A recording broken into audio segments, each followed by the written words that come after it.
ఇప్పుడు పైకి అన్నాను, ఇప్పుడు కిందకి అంటున్నాను. పొలంలో సీడింగ్ చేసే మెషిన్లో కూర్చొని ఉన్నాను ఇప్పుడైతే నేను. అది ఏ సీడర్ ఆయన ఎక్కేది.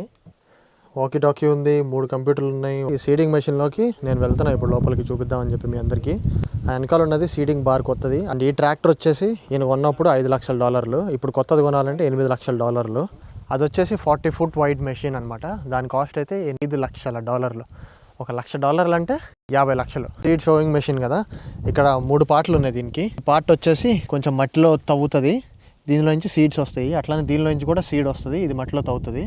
నెక్స్ట్ ఈ టైర్ ఉంది కదా, ఈ సీడ్ వేసేసిన తర్వాత మెషిన్ అంతా ఒకేసారి కదులుతుంది అనుకోండి. కాకపోతే సీడ్ వేసి సాయిల్ గ్యాప్ ఇస్తూ ఉంటుంది, ఈ టైర్ ఏమో మట్టిని ఇట్లా ఫ్లాట్ చేసుకుంటూ వస్తుంది.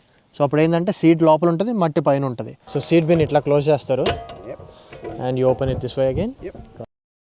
సో ఇది ఫర్టిలైజర్ ట్యాంక్ అనమాట. ఇవన్నీ కంపల్సరీ ఎయిర్ టైట్గా క్లోజ్ చేయాలి.